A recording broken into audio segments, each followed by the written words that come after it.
Good evening, everyone, and welcome to another Premier Pundits podcast. Of course, it's me, Ben Dinnery, from a very sunny but freezing cold Newcastle, and I'm joined by the fantasy doc himself, Raj Brar.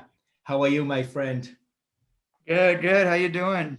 Well, I was doing very, very well until the sun decided to shine through the window and blind me. But other than that, not too bad. We picked up a point. You'll be pleased to know, against your North London rivals. And Joe Willock on the score sheet there to pull a point out the bag. So quite happy. Could have been a lot worse, especially when Harry gets his second goal, and you fear the worst. Harry hits the post, and then we'll fortunately go up the other end, and we steal a draw out the jaws of defeat. But your boys, Raj, disappointing result. Was that one that you did manage to foresee, or did you go into the game fairly optimistic? Once I saw the team sheet, it was going to go one of two ways. Either we nick a 1-0 game at the end, playing heavily on the counter, or they score a goal and the dam breaks. We saw what happened. The dam broke. When you're missing 4 key connectors on the team, there's no transitional play, turning the ball over and over. It was a matter of time. I didn't really anticipate much, to be honest. Now, very, very sloppy in the half chances that we did have, but poor game. But big thing is Europa on Thursday. Indeed. Now, there's going to be a bit of a common theme through tonight's injury update. And talking about the Arsenal game was a little bit of a double whammy. And I'll touch upon some of the team news before the actual game. But on Saturday evening itself, we seen Kieran Tierney limp off with a knee problem. It didn't look great. What can you tell us about that, Raj? Yeah, like you said, it didn't look great. On first look, when I saw it happen, his foot wasn't completely planted, but you did see some of that outward bowing. So I thought, okay, certainly some concern for ligamentous. What concerned me is as he walked off the pitch, that knee shifted outwards, which might be some active instability. And that right there is what starts to concern you for a higher severity of injury. And so I'm sure he'll have a scan done and we'll know more. But that's one that, it didn't look good. So I would anticipate, multiple weeks out. Yeah. So if we're talking about maybe some structural instability in and around that, are we looking at maybe ligament damage as one potential sort of cause of that? Yeah, exactly. Most likely you're looking at the lateral collateral ligament, LCL. That outside of the knee is so rich in anatomy, similar to what we saw with Martial. Which we'll talk about in a second here, but it's hard to really gauge that without more detailed information. And of course, we don't want to over speculate things at this point in time, but given where we are at the stage of the season, and from those observations and assessments, it could be, unfortunately, it may be that Kieran Tierney's season potentially could be over. It's certainly possible. Yeah, I want to stick with Arsenal as well, and because we heard on the eve of the actual game, we heard Mikel Arteta come out and Arsenal provide an update on David Luiz. Mm-hmm. Now, pre-match, there wasn't a lot of information with regards to mechanism of injury, what happened, potentially timeout. All we know that the Brazilian defender was going to miss the game. But post-match, Mikel Arteta come out and he said, look, we're not really sure what we're doing at the moment. He's been assessed. Now, there's 2 ways we can go with this. One would be to go down a conservative route, which would mean a potential return in the short term, or we could go down the radical route. Now, radical, we have to assume that he meant would be, surgery in that operation. And we did find out on Sunday morning that David Luiz has actually went under the knife.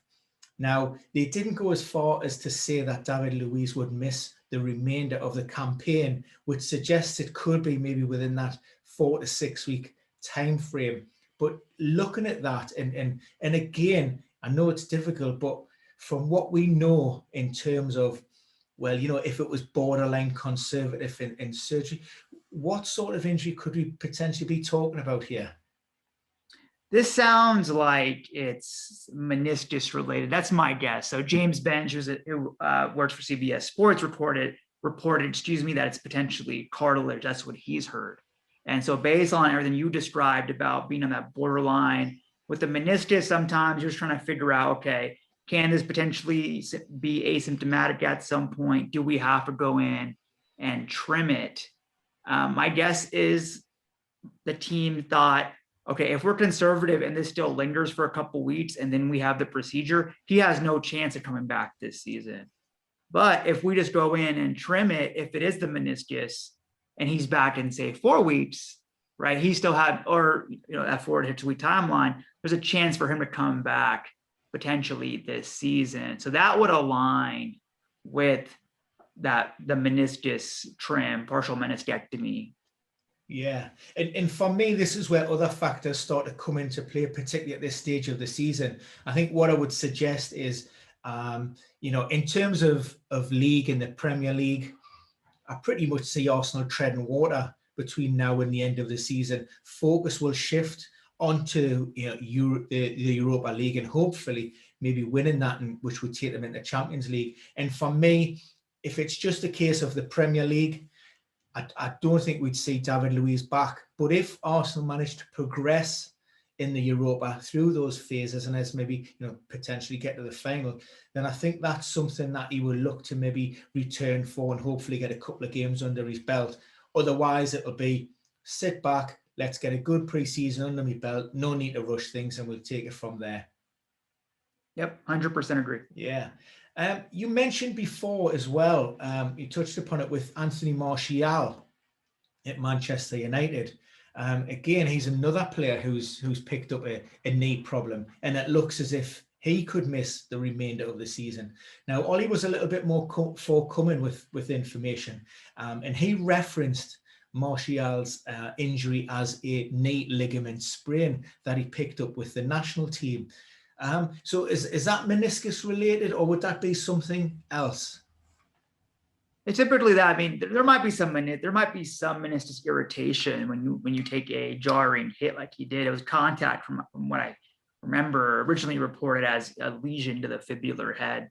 But like we said before, very rich anatomy. So my guess, a sprain here is a sprain to one of those knee ligaments. I think I saw a picture of him in a straight knee brace, which might indicate a little bit higher severity. They're trying to limit that range of motion right now. So I know they were saying, or they said that potentially out for the season. So again, yeah, I would think grade 2-ish injury here. Yeah, and we could be talking, again, Manchester United still involved in that Europa League, so it could be a David Luiz scenario where Martial is maybe rested. But I know obviously United are in that second spot in the league, and while City it's home and hosed, but the potential to maintain and keep their place in the Champions League, so that's a pressing matter as well with Anthony Martial, may be required for those latter games. But I want to stick with United because supporters will be looking at that squad, and particularly up front. We've had Marcus Rashford, who we know is managing an ongoing shoulder problem. He suffered a foot injury, which ruled him out of the 3 England World Cup qualifiers. And then he's also picked up another knock at the weekend there, which forced him off not long after he scored that equalising goal against Brighton. That leaves only with Edison Cavani, really. Maybe Mason Greenwood you could play up there, but Edison Cavani, we're talking about a 34-year-old veteran striker, hasn't had a great deal of minutes in his legs in recent times. He may be required to play 3 games a week and travel with European and Premier League competition. Is that a worry in terms of his load and how might he need to be managed, given the fact that he is actually 34 years of age? Yeah, 34 years of age. I think maybe even more pertinent, like you said, he hasn't played many minutes recently. So you have to manage that jump in games, and also Europa League's higher intensity of matches. So that's the double whammy for injury risk. So certainly has to be managed very, very closely, considering now their lack of depth up front and some of his injury risk factors. So again, one to watch, and yeah, just keep an eye on. I think you would be a really nice fantasy go-to, low ownership, low price, but it would be those question marks with regards to minutes and playing those games in quick succession. Finally, and of course, the big news from the weekend and on Sunday, there had been lots of chatter, lots of talk about Jack Grealish, since he suffered that setback in training, and Dean Smith hoping or maybe telling us that, he was close, he was nearly there. Then he was ill and that kept him out of training. But we seen him on the training pitches from Monday. He's, the club posted out updates. Dean Smith had said he's looking great. Lo and behold, team sheets announced on Sunday afternoon, and Jack Grealish is nowhere to be seen.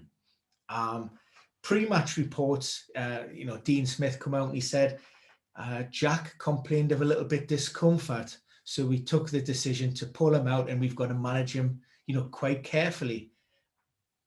We've spoke about this before, and from your understanding of what we know at this point in time, does this type of setback is that come as any great surprise, or do these symptoms, are these still fitting with your sort of our regional maybe diagnosis of what we initially thought that shin injury was? Yeah, and our original conversation weeks ago now, I think we were kind of discern between shin splints, medial tibial stress syndrome, MTSS, and a bone stress injury, overloading of the actual bone. The longer this drags out and how conservative they're being with it, to me, sounds more like the latter, like a bone stress injury that you don't want to turn higher into that spectrum, possibly toward a stress fracture. That's what it sounds like to me. Is it surprising that he had pain? No, I mean, these injuries can fluctuate up and down, but just based on how conservative they are with obviously a major player on their side, and also for England moving forward, it just sounds more and more like that bone stress injury, and which can be quite sensitive. So if we do focus on the fact that it's maybe a bone stress injury, how does that change the sort of the dynamics of Jack potentially returning to training again normally, playing, and then also maybe the longer term with the season running, and then also, as you alluded to, maybe England at the Euros potentially? I think it makes his availability much murkier, because there's so much variability when it comes to how someone responds to a bone stress injury. Like you said, training for 5 days, then had a little bit of discomfort on that 6th. And clearly they're being very conservative with him as well. So then this is one you're going to have to track really day by day to get a better feel for his playing status. Yeah, and no doubt Dean Smith will be copping a lot of flack at his pre-match press conference, as he has done for throughout this ongoing Jack Grealish saga. But in his defence, like you say, it's an injury that needs to be monitored very closely. Decisions need to be taken day by day. And as we've seen, Friday when he come out, Jack was perfectly okay and training normally and looking forward to the game. He wakes up Saturday morning and there's a little bit of discomfort there. So certainly one for fantasy managers to, err on the side of caution, as opposed to maybe jumping in with both feet and sticking Jack down as your captain. Not quite yet. Yeah. Listen, Raj, as always, it's been absolutely fantastic. If you haven't met this guy before, Raj has 3CB Performance. He produces, I nearly swore there, an absolute ton of great content. Check out his YouTube channel. If you want to know a little bit more about the Kieran Tierney setback at the weekend, he's just dropped a brilliant video that tells you all about the mechanism of injury and the potential problem that he may have suffered. yeah, we put all the links down in the bio. So yeah, please check him out. And once again, Raj, thanks again. And we will look to catch up very, very soon. Thanks for having me.